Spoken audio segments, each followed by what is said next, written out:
We all know World War I was a conflict that changed the world. But, sometimes what happens after the fighting stops is even more important. Today, we're going to dig into what happened in Germany right after the war, a time of total chaos that really set the stage for one of the darkest moments in human history. Just try to picture it. 4 long, brutal years of war, and then silence. The Great War is finally over. But for Germany, this isn't a celebration. There's no victory parade. This is the heavy, crushing weight of defeat. And that's the real question, isn't it?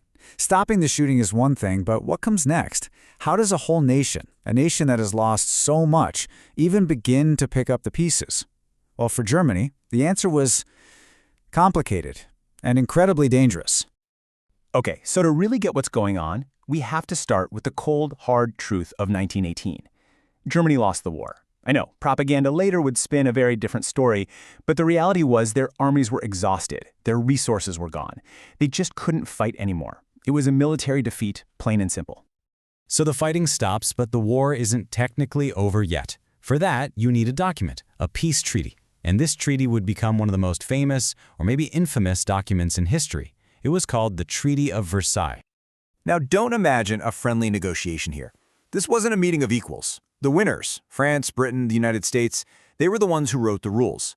Germany had absolutely no say. They were basically told, sign it or else. And that fact is so important for understanding the bitterness that followed. So, what was actually in this treaty? Well, the terms were unbelievably harsh. First, the war guilt clause. Germany had to accept 100% of the blame for starting the war. Then, they were handed a massive bill for financial reparations. On top of that, they had to give up huge chunks of valuable land. And to top it all off, they had to gut their own military. So just put yourself in their shoes for a second. You're a regular German citizen, you're hoping for peace, a chance to rebuild your life. Instead, you get this. It doesn't feel like peace. It feels like a national humiliation. It felt like a punishment designed to break the country forever. This feeling was so intense that Germans had a special word for the treaty, a Diktat. It means a dictated peace. To them, it wasn't an agreement they'd made. It was an order that was forced on them. That one little word captured all the anger, all the resentment they felt. All this anger simmering across the country. Well, it created the perfect environment for a new and really dangerous story to take hold.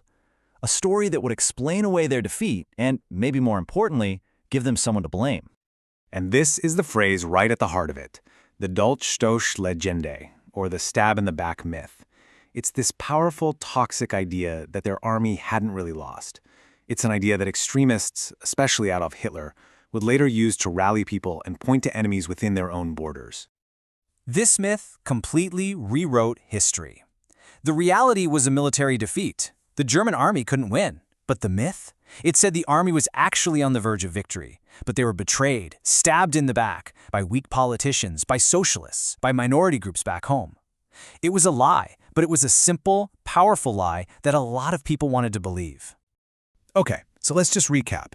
You've got a humiliated population, a punishing peace treaty, and a powerful myth that blames internal enemies. What kind of society do you think grows out of that combination? The result was total chaos. The reparations from the treaty completely destroyed the German economy. We're talking hyperinflation, where money became so worthless people were using it as wallpaper. The new democratic government, the Weimar Republic, was seen as weak and illegitimate because they were the ones who signed the hated treaty. The nation was just falling apart.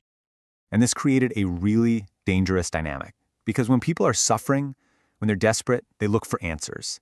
And this is when extreme groups step out of the shadows. They come forward with simple explanations and, crucially, a clear enemy to blame for all the problems.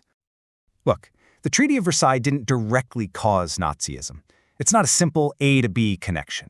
But the humiliation, the economic disaster, and the political chaos it caused, it created the perfect, fertile ground. It tilled the soil, allowing the poisonous seeds of extremism to take root and eventually to grow into something monstrous. And this whole story leaves us with a really big and, frankly, kind of scary question. The history of post-war Germany is this stark reminder that when order breaks down, when a society feels lost and hopeless, a vacuum is created, and something will always rush in to fill that void. The question we have to ask ourselves is, what?